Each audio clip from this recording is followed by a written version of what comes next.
Welcome to Guide Guru. We hope this video helps. You start by confirming the key battery and having a spare key and programming tool ready. Open the fob, replace the coin cell battery, and receipt contacts. That fixes many failures.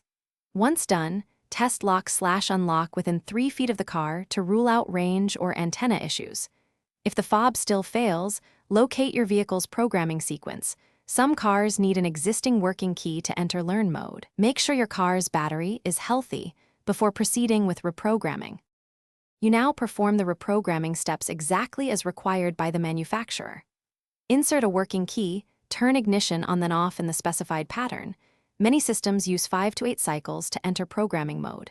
If you have no working key, connect an OBD programmer and choose the make/model procedure.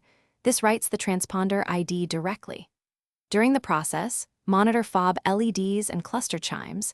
They confirm when the car has learned the key. If a step fails, repeat the sequence slowly and finish by testing every remote function and a full engine start to verify immobilizer acceptance.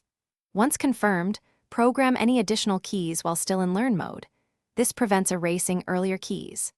If the key isn't recognized, clear learned keys per the manual and repeat programming, because intermittent failures often come from incomplete sequences or low contact pressure. Make sure the antenna ring around the ignition or push-button module is intact. If problems persist, the transponder or immobilizer module may need professional diagnostics or dealer reflash. Thanks for watching. Consider subscribing if we helped you today.